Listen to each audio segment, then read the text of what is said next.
Bueno, vamos a leer, estamos viendo el capítulo 2 de Colosenses.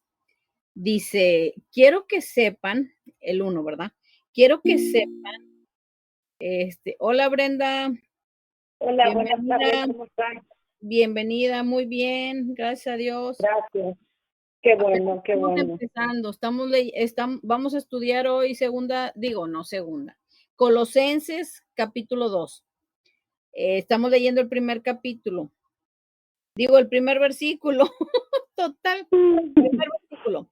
Quiero que sepan qué gran lucha sostengo por el bien de ustedes y de los que están en la Odisea y de tantos que no me conocen personalmente. La semana pasada hablamos que esta carta iba dirigida a la iglesia de Colosas y también a la de la Odisea, que según lo que estaba viendo ahí, que estaban cerca. Creo que decía que estaban como a 160 kilómetros o algo así, que yo me quedé pensando y dije, pues cerca no creo, porque pues digo, cómo se tenían que caminar y todo eso, ¿no? Pero según yo eso vi, que decía que estaba cerca, que como a 160 kilómetros, a menos que, y me llamó mucho la atención eso, pero bueno, la palabra dice aquí que estaban cerca, ¿no? Y que iba dirigida también a ellos. Y bueno, Pablo lo que está diciendo aquí, ¿no? De que nos está hablando de esa lucha que él tiene, ¿no? Refiriéndose a la lucha espiritual que él tenía, por la iglesia de Colosas y de los de la Odisea. Y como platicamos la semana pasada, Pablo no los conocía personalmente, puesto que él no había estado en la iglesia de Colosas nunca, ni en la Odisea tampoco. Vamos a leer el 2. Dice, quiero que lo sepan para que cobren ánimo, que permanezcan unidos por amor y tengan toda la riqueza que proviene de la convicción y del entendimiento. Así conocerán el misterio de Dios, es decir, a Cristo. Bueno, aquí Pablo quería que cobraran ánimo, porque él sabía que el desánimo hace presa fácil en nosotros, ¿no? En los cristianos, en este caso en ellos, ¿no? El mundo, la carne, el maligno, sabemos que ahí están, ¿no? Para atacarnos todo el tiempo. Pablo estaba preocupado por su entendimiento. Él sabía que su unidad y firmeza no eran solo una cuestión de amor, sino que también de crecer juntos en la verdad de Dios. Porque lo estábamos viendo la clase pasada también, ¿no? No nada más se trataba, o sea, del amor, ¿no? De soportarse los unos a los otros, sino se necesitaba ese entendimiento aparte del amor. ¿Verdad? Ese entendimiento por el conocimiento de la palabra y de tener cuidado, ¿no? Por todas esas falsas doctrinas que les estaba atacando en ese momento. Ahora vamos a leer, si alguien quiere compartir algo, acuérdense, siéntanse libres. Vamos a leer el 3, dice, en quien están escondidos todos los tesoros de la sabiduría y del conocimiento. Bueno, aquí esta es una idea importante en la carta de Pablo a los Colosenses. Con esto, Pablo refutó algunas de las malas enseñanzas que preocupaban a los cristianos de Colosas. Fíjense, ellos estaban influenciados por maestros que les decían que buscaran los tesoros de la sabiduría y del conocimiento, pero no los buscaran en Jesús. Y aquí Pablo les escribió, ustedes encuentran todos los tesoros de la sabiduría y del conocimiento en Jesús. Él los tiene todos. No está mal buscar sabiduría y conocimiento, pero nosotros los tenemos que buscar en Jesús. Porque, bueno, ahorita vamos a hablar del gnosticismo, que era, no sé si lo pronuncio bien, pastora. Sí, sí, ¿Sí? Ok. sí. Que era esa corriente que era lo que estaba entrando ahí en la iglesia. ¿Sí quería decir algo, pastora? No, no, mi amor, sigue. Ok, okay, bueno, vamos a leer el 4 y el 5. Dice, les digo esto para que nadie los engañe con argumentos capciosos. el 5, aunque estoy físicamente ausente, los acompaño en espíritu y me alegro al ver su buen orden y la firmeza de su fe en Cristo. Bueno, aquí vemos, ¿no? Como lo que estábamos platicando, él no estaba físicamente ahí con ellos, ¿no? Pero él tenía esa carga espiritual sobre ellos, ¿no? Como dijimos, no los conocía, no nada, pero el Señor ponía esa carga en él. Aquí, estaban, bueno, vemos que los colosenses estaban bajo grave peligro, pero Pablo les decía, todavía están en buen orden y muestran la firmeza de su fe. Vamos a leer ahora el 6.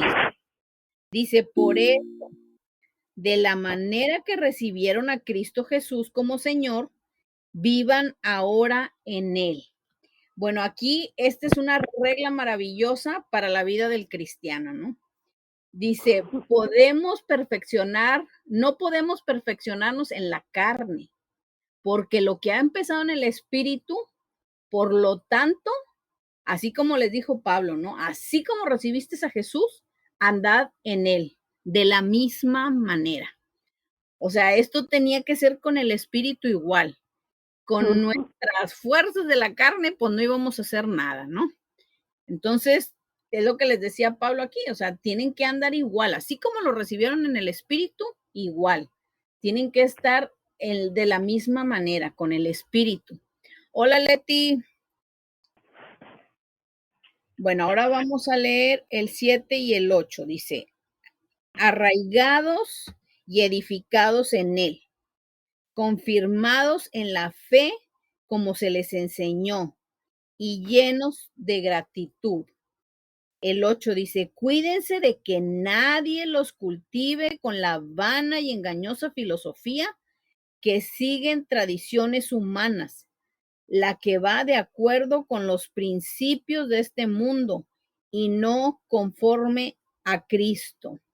Y fíjense que me quedé pensando, ¿no? No sé si han visto en las noticias últimamente, ¿no? Allá en México, ¿no? Que hay un pastor, no sé cómo se llama la iglesia, pero ya tiene años eso, ¿no? De todo lo que hicieron, ¿no? Ese pastor y la familia que creo que están en Guadalajara. O sea, es impresionante cómo confundieron a esos miles y miles y miles de personas. Digo, el hombre las violaba a las mujeres y bueno, hacía que no hacía y les robaba todo el dinero y bueno, es un imperio lo que tiene este hombre ahí. Dicen que, o sea, está la iglesia grandísima y tiene subterráneos y abajo tienen tiendas, o sea, es como si fuera otra ciudad. Y este hombre tenía engañados a todos, les quitaba el dinero, abusaba de las mujeres. Y acabo de ver precisamente, creo que ayer o antier, otra iglesia así, y este era un pastor de 90 y tantos años, que había estado abusando de mujeres también, y estamos hablando de evangélico. Este era un pastor evangélico, que, bueno, según esto, ¿verdad? Era una iglesia evangélica. Desde los años 80, este hombre ha venido abusando de mujeres, de generación, tiene 40 años abusando de las mujeres. Y luego pues ya siguió el hijo. Y así, o sea, pero los engañan horrible a toda la gente. Impresionante. Y digo, así como se veía en la iglesia primitiva, igual, o sea, ahorita, bueno, y la palabra nos dice, ¿no? Que en los postreros tiempos, o sea, todos vamos, muchos serán engañados.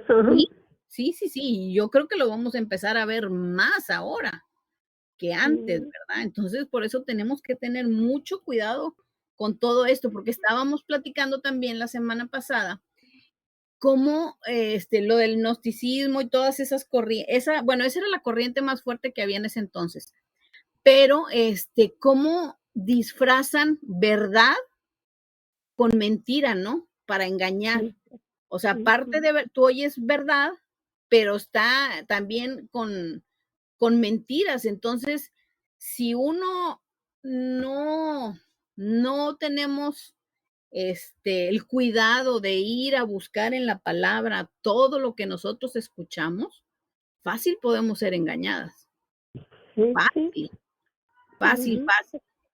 Por eso Y es que es tan importante que conozcamos la palabra. sí, Ujú. definitivamente, pastora. Y yo yo lo digo porque muchos se me enojan, a lo mejor, pero nosotras, varias de nosotras, estábamos en una doctrina que no era verdad. O sea, ahí estábamos atadas. O sea, nos daban verdad con mentira, como lo que estamos platicando ahorita. Entonces, Ujú. por lo menos yo era nueva, o sea, ahí fue donde yo conocí al Señor. Entonces yo creía todo lo que mi pastora me decía, pues, ¿verdad? Ya hasta que gracias a Dios un día el Espíritu Santo me quitó esa venda de los ojos, dije, wow, esto no está bien. O sea, Sí. esto no es bíblico, nada de lo que está pasando aquí. Nada, es un desorden todo esto, Necesitamos, así que no, o sea, me di cuenta que esto no era bíblico. Les digo, muchos se enojan conmigo, pero yo hoy sé que todo lo que nos enseñaban no era bíblico. Así que por eso les ne- digo, tenemos que tener mucho cuidado con todo esto. necesitamos, Hola, María. necesi- ¿Perdón? hermana, Sí, Jamie. sí, yo, necesitamos tener el discernimiento, más Exacto, que nada pedirle al exacto. Señor que nos dé el discernimiento de su palabra, porque sí hay Amén. muchas veces que sí nos dan una palabra y la tomamos, pero en realidad se están refiriendo a en verdad a las cosas del Señor. Lo que están diciendo en verdad es conforme a la palabra del Señor. Sí, sí, Ujú. sí. Sí, Porque yo recuerdo que en el tiempo en el que yo estaba en la iglesia en México, sí. muchas de las veces pues estábamos en el grupo de alabanza, ¿verdad? Ujú. Y lo cuento porque yo lo he vivido. Y muchas de las veces mis compañeros del grupo de alabanza no congeniaban con el pastor lo que el pastor les decía, y eso era como, se veía como si ellos no estuvieran obedeciendo lo que el pastor decía, Ujú. pero muchas de las veces como que no congeniaban porque ellos se iban a la palabra. Si lo que el pastor les decía era conforme a la palabra, ellos sí lo hacían y sí lo obedecían, Wow. pero si no era conforme a la palabra, ellos simplemente no lo contradecían, simplemente se quedaban callados y no hacían lo que el pastor les decía. Y muchas de las veces ahí había un poquito de como que un tanto como no contienda, ¿verdad? Pero como que no se veía como que no había sumisión, Pues sí, pero pero no era tan, no se no querían era sujetar tan, porque no era bíblico lo que estaba, ¿verdad? exactamente, exactamente. Y así debemos nosotros también de pedir al Señor que nos dé el discernimiento y todas sabemos Exacto. que para tener el discernimiento necesitamos pues ¿Cómo comernos no? ese librito, ¿verdad? Para Claro. poder saber y entender y cuando estén dando una palabra, pues están hablando de cierta cita bíblica, pues sí, sí dicen la palabra de Dios así, pero a Ujú. veces lo relacionan con otras cosas que no tienen nada que ver con lo que dice en la cita bíblica. Y allí es Sí, donde el Señor nos abre el entendimiento y nos amén. da el razonamiento, el discernimiento que necesitamos. Tenemos que pedirlo al Señor, pero también Amén. tenemos que hacer nuestra parte, buscar de la palabra. Claro, Exacto. claro. Totalmente de Así es. acuerdo contigo, Jamie. Sí, tengamos mucho cuidado, de verdad. Bueno, vamos a ver aquí, ahora sí vamos a ver lo que era lo que decía esta corriente, ¿no? El gnosticismo. Dice, enseñaba que Dios, como un espíritu perfecto, no podía entrar en contacto directo en el mundo material. Pablo se ocupó de enseñar que Jesús es Dios y que vino en el cuerpo de carne. Humano. Ujú. Eso lo vimos la semana pasada también en Colosenses 1. Pero fíjense cómo, o sea, esta corriente, ¿no? O sea, enseñaba que Dios, como un espíritu perfecto, en pocas palabras, o sea, no podía estar en contacto con el mundo material, o sea, no podía estar a través de Jesús, ¿no? Porque esta corriente iba en contra de Jesús, Ujú. completamente. O sea, Jesús no existía para ellos. Entonces aquí está, igual haciendo a un lado a Jesús, ¿no? Porque pues no si Jesús estaba en ese cuerpo físico, pues el espíritu, como era perfecto, no podía estar en él. Es lo que decían ellos. Esta era una de las cosas que ellos decían. Otra que enseñaban era que dado que Dios no podía tener contacto directo con el mundo material, Dios mismo no creó el mundo, sino que obró a través de ángeles y espíritus menores. Y Pablo se ocupó de mostrar que Jesús fue el creador del mundo. Y esto lo vimos también en Colosenses 1, del 15 al 16, lo vimos la semana pasada también. Otra cosa, dice el gnosticismo, algunas formas del misticismo judío, que era lo que decía la pastora Mirti la semana pasada, que nos estaba compartiendo, ¿no? Que era una corriente entre cristiano, judío, y no me acuerdo qué otra cosa nos dijo, pastora. Dijo 3 cosas, lo anoté y no encontré la hoja donde lo anoté, pero, o sea, era la corriente de 3 cosas. Sí. Estoy tratando de acordarme. Sí. Déjame ver si lo anoté. Ok. Sí, lo leyó de su Biblia, me acuerdo que nos dijo. Bueno, déjeme, le sigo aquí y ahorita a ver si lo encuentra ahí, porque es referente a eso. Y se enseñaba que, o los judíos, ¿no? Dice, enseñaba que Dios no trataba directamente con el hombre y el mundo material, sino que trataba con el mundo a través de una serie de mediadores. Pablo se encargó de mostrar que Jesús mismo hizo la obra de reconciliación. O sea, aquí vemos que, o sea, ellos seguían entre todo lo que ellos pensaban y enseñaban, no nada más lo pensaban, lo enseñaban, ¿verdad? A la iglesia de Colosas y a la Odisea. O sea, ellos estaban echando por la borda a Jesús todo el tiempo. ¿Lo encontró, pastora? No, todavía estoy buscando que las letras están tan chiquitas. No, está bien. Dice aquí el gnosticismo y algunas formas del ministerio judío. Dice, estimaba mucho a estos supuestos mediadores. Es lo que estábamos diciendo ahorita, ¿no? Que ellos pensaban que eran ángeles, ¿no? Los ángeles, mediadores, y los consideraban seres angelicales de algún tipo. Pablo fue cuidadoso de advertir a los colosenses que los ángeles no podían ser adorados. Y esto lo vamos a ver ahorita en el versículo 18. A ver, déjenme, se lo leo de una vez. Dice, no dejen que les prive de esta realidad ninguno de esos que se ufanan de fingir humildad y adoración de ángeles. Los tales hacen alarde de lo que no han visto y envanecidos por su razonamiento humano. Uy, qué fuerte.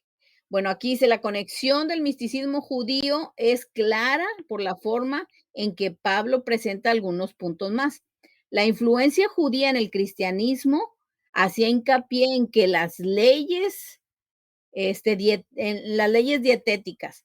Pablo se encargó de decir que los cristianos no estaban sujetos a las leyes dietéticas de los judíos. Porque ya ven que ellos tenían, bueno, hasta la fecha, ¿no? Tienen varias cosas que no comen y déjenme ver, creo que viene aquí en el 16. Dice, así que nadie los juzgue a ustedes por lo que coman o beban. Y con respecto a los días de fiesta religiosa, de luna nueva o de reposo. Pero bueno, eso lo vamos a ver ahorita. Dice, según las tradiciones de hombre, la herejía de los colosenses se promovía a sí misma como tradicional. Podía retraer algunas o muchas de las ideas,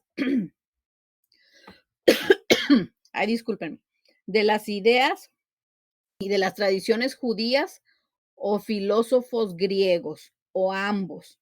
Pablo advirtió aquí que las tradiciones de hombre no tienen la misma autoridad que la palabra de Dios. Wow, semejante, imagínense todo lo que tenía que estar probando Pablo, ¿no? Qué fuerte. Ahora vamos a leer del 9 al 10. Porque pues aquí vemos, o sea, estaba completamente errado todo lo que les estaban enseñando, ¿no? Y volvemos a lo mismo, todo era... Fíjese, hermana, Sí, que hasta hoy en día todavía se sigue eso. sí. Ahora estaba el otro día viendo que hay algunos pastores que en sus cultos invocan a los ángeles y dicen que los ángeles hacen los milagros, que tienen que hacer lo que ellos dicen. Santo Dios. Wow. Y referente a eso, es Pablo, aquí se está hablando pues de eso. Sí. Sí, habla precisamente de los ángeles, exactamente. Sí, o sea, nosotros no podemos ordenar a los ángeles, ellos solamente obedecen la voz de Dios. O sea, nosotros le podemos pedir al Señor que envíe ángeles ministradores para que nos ayuden, pero es pedírselo al Señor y Él es el que da la orden. Amén. Y fíjese que también me llega a la mente como cuando éramos niños, que yo me acuerdo que decían, vamos a dormir y vamos a pedirle al ángel de la guarda que nos cuide, y ahí nos ponían ángel de mi guarda, mi dulce compañía. A rezar. Y fíjese desde dónde venimos también nosotros errando, veníamos, ¿verdad? Veníamos, porque nosotros le pedíamos al ángel que nos cuidara, que no nos desamparara, y en realidad pues a ellos no tenemos que dirigirnos a ellos, porque ellos solo obedecen al Señor. Ellos son mensajeros del Señor, y nosotros tenemos que dirigirnos directamente a nuestro Padre. Eso sí es cierto. Yo también todas las noches rezaba eso. Todas las noches. Y yo se lo enseñé a mis niños de chiquito también. ¿Sí? A mí me lo enseñaron. Sí. Wow, no, pues gracias a Dios que el Señor nos sacó de ahí, de todo eso. Amén. Sí. Bueno, vamos a leer el 9 y el 10. ¿Perdón? Nada más es para darnos cuenta, pues, también nosotros. Sí, lo erradas que estaban. Ajá. Exacto. Sí, así es. Y luego viene alguien y le hablamos del Señor y nos tiran a Lucas y no nos hacen caso y nos sentimos y digo, no, pues yo también me quedo pensando, pues a mí cuántas veces me hablaron del Señor y tampoco les hacía caso. Como les he platicado, ¿no? A mí me decían las monjas, no, te vas a ir al infierno. Y yo decía, no, ¿yo qué? Yo, no. Cuando Pedro me quería llevar a la iglesia cristiana y mis tías, yo le dije, no, hombre, yo no me voy a ir al infierno por culpa de ustedes. Sí, no, yo andaba, pero muy, muy errada, definitivamente. Wow.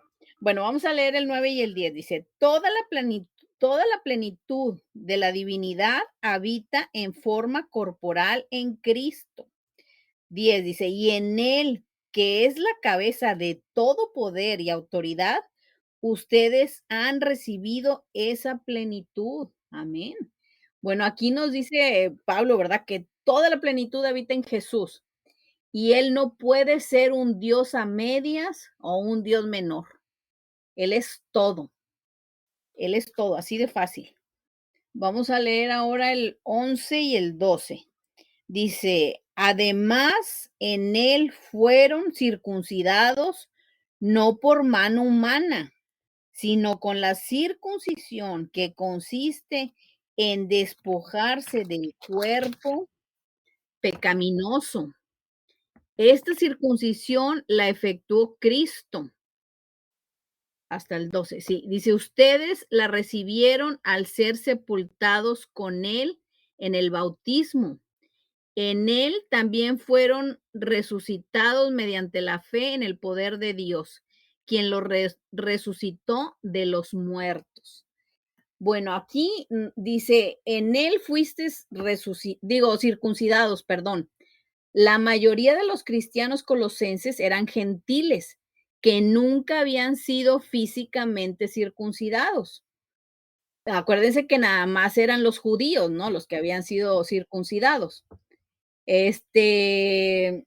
Los colosenses eran gentiles que nunca habían sido físicamente circuncidados, pero Pablo les asegura que ellos fueron ciertamente circuncidados en el sentido espiritual, que es incluso más importante que la circuncisión física. Los cristianos colosenses tuvieron que lidiar con una gran variedad de falsas enseñanzas. No solamente tenían ideas erróneas acerca de Jesús, sino que también tenían ideas erróneas sobre cosas como la circuncisión y lo que estábamos hablando ahorita, ¿no? Referente a la comida, los días de fiesta, pero bueno, eso lo vamos a ver ahorita más adelante. Aparentemente ellos fueron enseñados que deberían ser circuncidados para estar bien delante de Dios. Pablo pone muy en claro de que ellos fueron circuncidados al echar de vosotros el cuerpo pecaminoso carnal. Y bueno, parece probable que los falsos maestros le dieran un gran valor a la circuncisión y lo impusieran a los colosenses, no como algo indispensable para la salvación, en cuyo caso Pablo definitivamente los había atacado. En este punto, sino como que era como que la circuncisión los llevaba a otro punto mayor de santidad. O sea, como vieron que Pablo ya les estaba diciendo, ¿no? Estaba revocando lo de la circuncisión, ¿no? Porque ellos decían que por medio, bueno, eso es la creencia de los judíos también, ¿verdad? Que por medio de la circuncisión ellos iban a ser salvos. Entonces Pablo, como se les revocó eso, entonces ellos decían que si se circuncidaban, iban a tener una mayor santidad. Fíjense, uy. Pablo dice que estos cristianos gentiles encontraron su verdadera circuncisión en su bautismo. Los cristianos no necesitan ser circuncidados, necesitan ser bautizados. Y bueno, la Biblia nos habla sobre circuncisión y bueno, cuando nos habla sobre circuncisión suele referirse, yo creo que todas aquí sabemos, ¿no? Sobre la práctica de cortar el prepucio en los hombres, pero dice aquí que lo hacían al 8º día de nacidos los bebés. Y esto significaba la entrada del niño a la comunidad de la fe del Antiguo Testamento. Pablo se inspiró en este conocido simbolismo cuando escribió: en él fueron circuncidados, no por mano humana, describiendo así el milagroso acto de revivir espiritualmente en Cristo.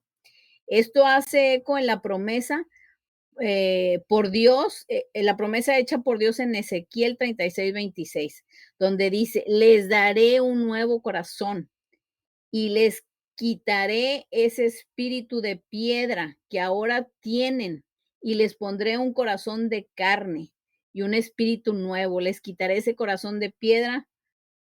Perdón, lo volví a escribir. Y todo esto es posible. Ahora les pondré uno de carne, perdón, uno que siente, un corazón de verdad y un espíritu de verdad. ¿Alguien quiere compartir algo hasta aquí? ¿No? Sigue. Sí, pastora. No, digo sigue porque... Ok.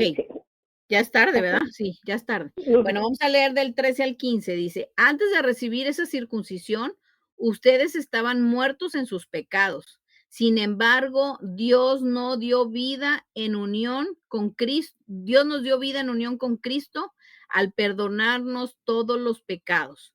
El 14, y anular la deuda que teníamos pendiente por los requisitos de la ley. Él anuló esa deuda que nos era adversa, clavándola en la cruz. Hasta el 15. Desarmó a los poderes y las potestades y por medio de Cristo los humilló en público al exhibirlos en su desfile triunfal. Amén. Bueno, aquí el acta se refiere a los 10 mandamientos juntos que han sido hechos una acusación contra cada uno de nosotros. Esa es el acta de la ley que condena a todo hombre nacido de mujer mientras permanezca en su estado natural. Jesús no solo pagó por el acta de los decretos que estaba en nuestra contra, también la quitó de en medio y la clavó en la cruz. Él hizo todo lo posible para asegurarse de que el acta de los decretos que había contra nosotros no pudiera acusarnos más. Y bueno, aquí pues el acta esa de los decretos, bueno, son todos los pecados, ¿no? Todo lo que venimos arrojando de Adán y Eva, ¿no? Bueno, ahora vamos a leer el 16 y el 17. Dice, así que nadie los juzgue a ustedes por lo que comen o beben, o con respecto a días de fiesta religiosa, de luna nueva o de reposo. Eso es lo que habíamos leído ahorita, el 17. Todo esto es una sombra de las cosas que están por venir. En realidad se hallan en Cristo. En realidad se halla en Cristo.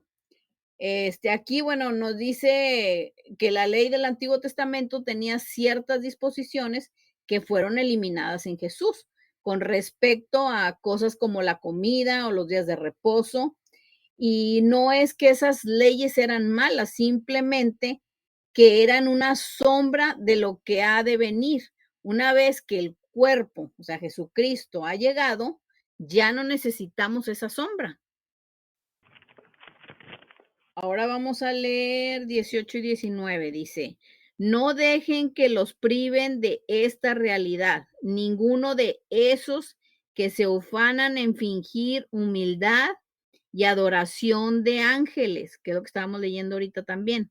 Los tales hacen alarde de lo que no han visto y envanecidos por su razonamiento humano. Wow. El 19.